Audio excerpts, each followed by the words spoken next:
we have a bit more clarity on the FBI raid of former President Trump's Florida home. Reports seem to confirm the initial speculation that the raid was connected to allegations of missing or improperly stored documents. Yet many questions remain, including whether the FBI and Justice Department acted properly in their handling of this case. And, of course, it continues to fuel speculation of how this will affect the former president's decision to run for president in 2024. Joining me now to discuss this is Mike Davis, founder of the Article 3 Project. Mike, welcome to the program. Thank you for having me. Now, have you learned anything in the last 24 hours that's changed your view of the FBI raid of Trump's house?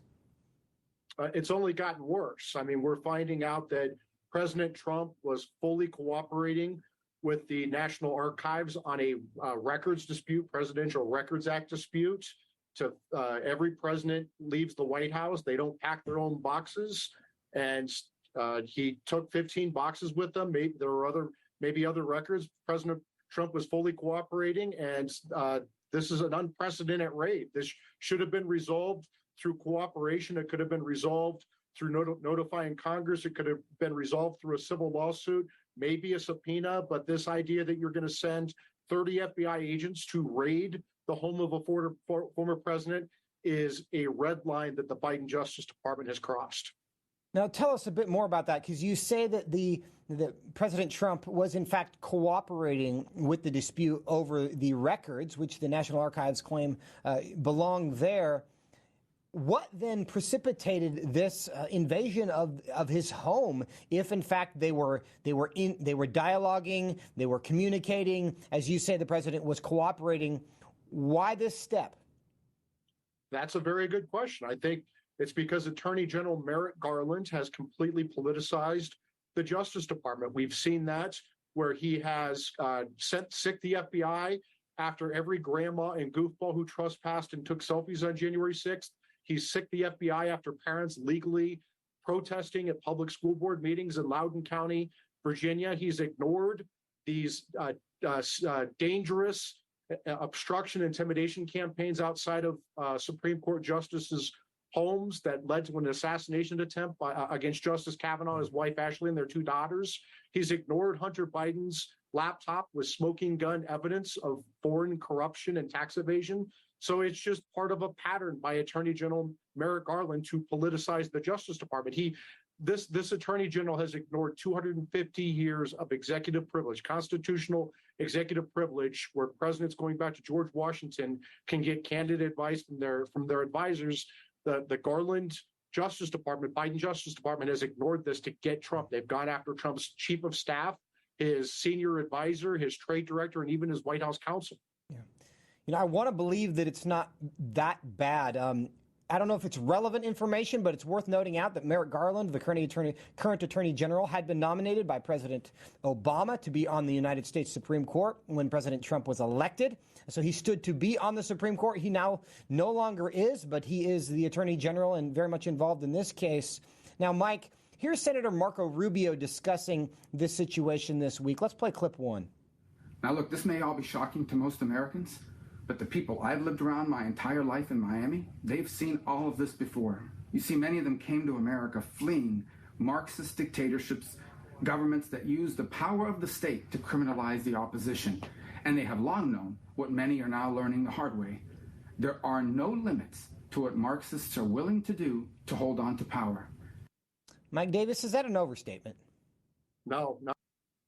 We've seen with this administration that this is not your this is not your parents' or grandparents' Democrat Party. These are not liberals who disagree with conservatives on how to get there on equality and due process. These are leftists. These are Marxists who hate America. They hate everything we stand for, and they're trying to destroy us. And I don't think Biden's a Marxist, but I certainly think he's not all there, and he's letting Marxists run his government. Now, no one is above the law, and that, of course, includes former presidents. And these are political times, most times are, but these are very political times. And there are people who will instinctively attack or instinctively defend just on a partisan basis. Now, let's assume that President Trump had done something illegal and the FBI needed to take action, is it even possible to do something like this in a way that doesn't generate accusations of a politicized Justice Department? Unless they thought President Trump had dead bodies in Mar-a-Lago, there is no justification whatsoever for this home raid. What you do is you work. President Trump, like all former presidents, has the office of the former president. They have staff paid for by the federal government. They have office space paid for by the federal government. They have security clearances for President Trump and his staff. They have secure facilities or SCIFs. This happens for every administration where they take documents and then they negotiate whether they're presidential records. And under no scenario with these records would President Trump violate the Espionage Act by taking these records, because he was the president of the United States when he left office. He had the inherent constitutional authority as the commander-in-chief to declassify any record he wanted. He has that authority under statute as well. So this idea that he had classified records is nonsense. They're not classified, but even if they are classified, he has a security clearance. His staff has a security clearance. They have Secret Service protection. They have office space. They have SCIFs. There's no reason for Attorney General Merrick Garland to sic the FBI, 30 agents of the FBI, in a home raid of a former president. This is totally political, and it has crossed a red line.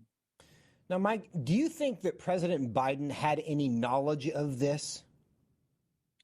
I don't think President Biden knows what planet he's on half the time, but I don't know if he did or he didn't. So this is a pretty monumental thing that the Attorney General ordered here. So I would be surprised if he didn't tip off at least the White House counsel.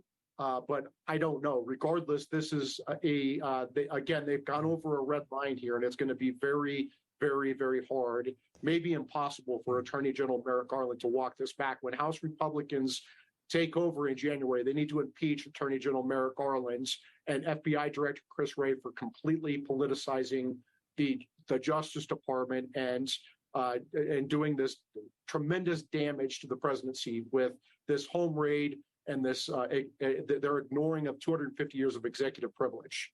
Mike, one final question in about 30 seconds. I haven't seen any polling on this, but is this going to help or hurt President Biden? I think it's going to hurt President Biden. It's going to help President Trump, because this has managed to unify all factions of the Republican Party for President Trump, and it makes it very likely he's going to announce he's going to run for president. If he announces he's going to win the nomination, he's going to win back the presidency. And that is the interesting thing about this, the way that this is playing out. I don't know that Middle America is going to like this, just based on the fact that it's unprecedented, and Middle America just typically likes norms, and a couple years ago, the Democrats liked norms as well, but this certainly is beyond the norms. Whether it was completely inappropriate, we continue to debate and we'll gather more information, but right now, it doesn't look good. Mike Davis, thank you for your time. Thank you.